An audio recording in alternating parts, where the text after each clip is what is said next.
জীবন দিয়েছে। আপনার আমার মতো সাধারণ মানুষেরা, শ্রমিকেরা, তাদের সন্তানেরা মাঝখান দিয়ে ফায়দা লুটে তথাকথিত কিছু রাজনীতিবিদেরা। জাতীয় নাগরিক পার্টি এনসিপির উত্তরাঞ্চলের মুখ্য সংগঠক সার্জিস আলম বলেছেন, আপনাদের স্পষ্ট করে একটা কথা বলে দেই, এই অভ্যুত্থানে কয়জন বড় বড় রাজনৈতিক ব্যক্তিত্বের ছেলেমেয়ে জীবন দিয়েছে একবার হিসাব করে দেখবেন। এই অভ্যুত্থানে জীবন দিয়েছে আপনার আমার মতো সাধারণ মানুষেরা, শ্রমিকেরা আর তাদের সন্তানেরা। মাঝখান দিয়ে ফায়দা লুটছে তথাকথিত কিছু রাজনীতিবিদ। শনিবার সন্ধ্যায় পঞ্চগড়ের তেঁতুলিয়া উপজেলা শহরের চৌরাস্তা বাজারের তেঁতুলতলায় চাঁদাবাজি, দখলদারিত্ব, সিন্ডিকেট, দুর্নীতি সহ সব অপকর্মের বিরুদ্ধে পঞ্চগড় থেকে বাংলাবান্ধার উদ্দেশ্যে লং মার্চের পথসভায় সার্জিস আলম এই কথাগুলো বলেন। এনসিপির এই নেতা বলেন, প্রতিটি জেলা উপজেলায় 5 থেকে 10 জন চাঁদাবাজ, চোরাকারবারি, সিন্ডিকেট চালনাকারী, মাদক ব্যবসায়ী, বাটপার মানুষের রক্ত চুষে খাচ্ছে। তিনি বলেন, প্রতিটি জেলা উপজেলায় ঠিক এই কারণেই নেমেছি, কারণ আপনাদেরকে নতুন করে আবার সচেতন হতে হবে।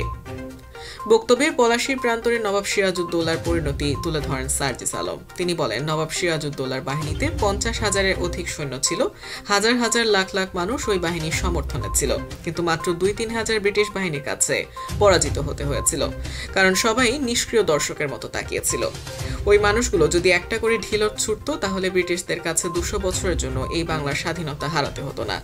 আজকেও একই অবস্থা।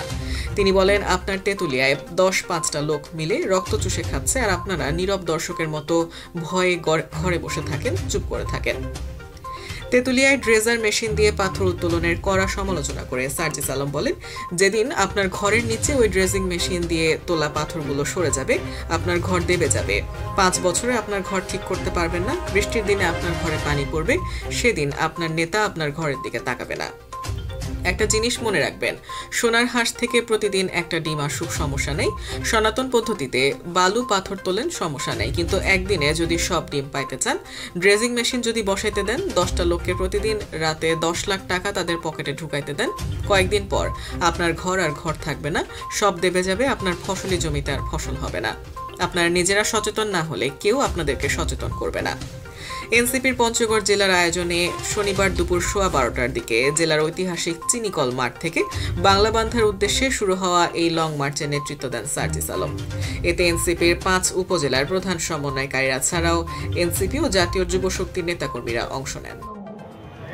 নেতাদেরকে প্রশ্ন করতে হবে, এটা একটা সিস্টেম, এমন সিস্টেম তৈরি করা হয়েছে, আপনার বাপ শ্রমিক ছিল, আত্মীয় শ্রমিক, আপনার সন্তানও শ্রমিক হবে। আপনার জন্য এই তেঁতুলিয়ায় একটা ভালো স্কুল করা হবে না, একটা ভালো হাসপাতাল করা হবে না। স্পষ্ট করে বলে রাখবেন, এটা এমন একটা সিস্টেম, যে সিস্টেমে আগেকার কিছু তথাকথিত রাজনীতিবিদ এমন ভাবে সিস্টেম তৈরি করেছে, আপনি প্রতিদিন 500 টাকা পাবেন, একটু অভাব থাকবে, তার পিছে পিছে ঘুরবেন, কিন্তু সে তার মতো করে আলিশান জীবন ধারণ করবে।